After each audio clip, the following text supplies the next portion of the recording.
Fala pessoal, sejam muito bem-vindos a mais um vídeo do canal da Casa da Betoneira. E hoje a gente vai falar sobre diferenças entre aço 1020 e aço 1045. São perguntas aí que os clientes fazem e é bem interessante o pessoal ter um conhecimento disso para poder trabalhar aí quando precisar de alguma coisa. Os materiais como eixos, aqui no nosso caso, eixos de tambor, eixos de pinhão, a maioria são 1045. O que significa isso? Qual é que é a diferença entre 1020 e 1045? Na verdade a gente utiliza essa nomenclatura 1020, 1045, mas referentes às normas da ABNT aqui no Brasil e da SAI lá nos Estados Unidos, eles têm nomenclaturas que se referem a justamente quantidade de carbono. A gente tem a divisão no meio do 1020, a gente tem a divisão do 10 e 20, né?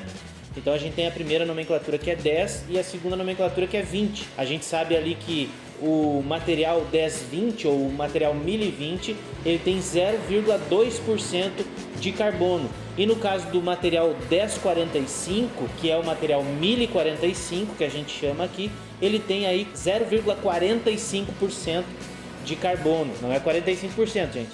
0,45%. Então 1020 a gente tem 0,2% de carbono e o 1045 a gente tem 0,45% de carbono. E aí a gente tem aí, não é só a questão do carbono que a gente pode falar de dureza, a gente pode falar de têmpera, a gente pode falar de questão de revelimento. Tem várias coisas que a gente pode falar com relação a esses materiais. E esse carbono é o mesmo carbono quando tu queima um papel, aquela fuligem é carbono. Carvão, aquilo ali é carbono. Então esse carbono ele está dentro do material ferroso ali também. E no caso do 1020 ele tem aí algumas propriedades diferentes do 1045 e também tem outros tipos de nomenclaturas de materiais. Para ficar bem legal para vocês, eu vou pegar num site aqui chamado Giasse Ferro e Aço. Eu vou pegar uma especificação, uma citação do que é o produto e eu vou ler aqui para vocês e é bem interessante a gente dar uma atenção para isso. O site é da Giasse Ferro e Aço.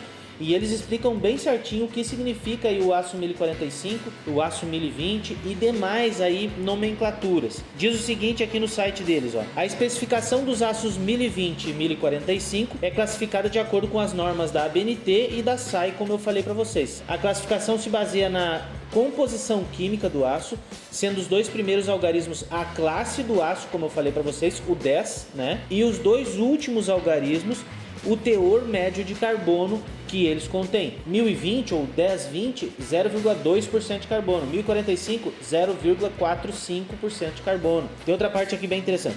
Por outro lado, se a porcentagem de carbono chegar a 1% ou ultrapassar esse valor, a nomenclatura final terá 3 algarismos e não 2.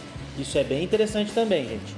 Então a gente vai para o aço 1020. O número 10 é a classe do aço, ou seja, aço carbono, 10, né? E aí o número 20 significa 0,2% de carbono, que é o percentual médio de carbono aí.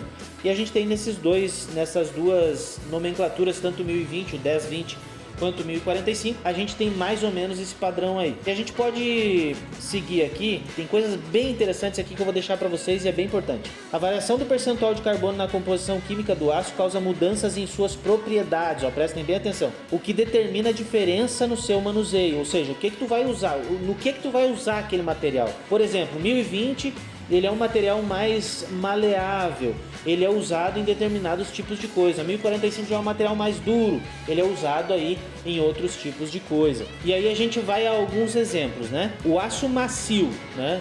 1006 a 1010, a gente está falando do 1020, né? 1006 a 1010, ele tem um teor de carbono de 0,05 a 0,15. Então tem resistência à ruptura de 35 a 45 kg por milímetro quadrado. É bem interessante essa parte. Não adquire têmpera, é maleável e fácil de soldar.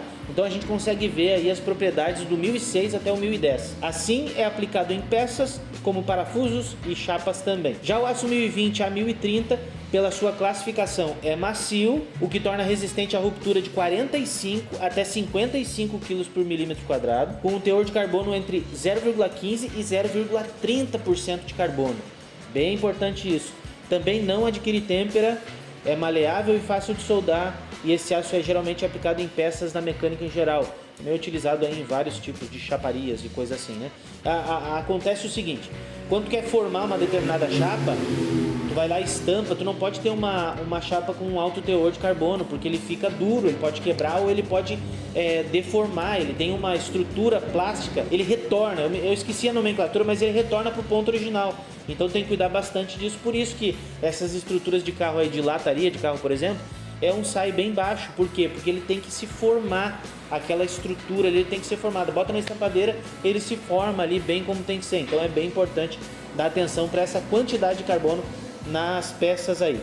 O aço 1045, a gente falou do 1020 e do 1030 anteriormente.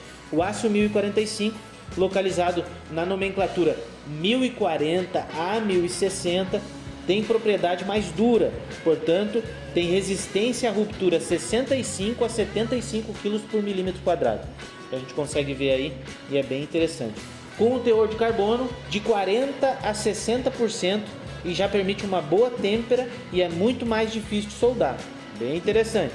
Esse tipo de aço geralmente é aplicado em peças de maior dureza, como ferramentas de corte, por exemplo. Então é bem importante, né? E ainda uma série de classificações que são determinadas pelas composições químicas do aço, como a gente já viu até agora. E aqui tem algumas delas. Inclusive tem aí a mistura de aço com chumbo, aço com manganês, aço com nióbio, aço com enxofre, fósforo. Bem legal isso aqui, gente. Vamos lá. Acompanhe algumas classificações. Bem interessante. Tudo isso está no site da Giasse Ferro e Aço.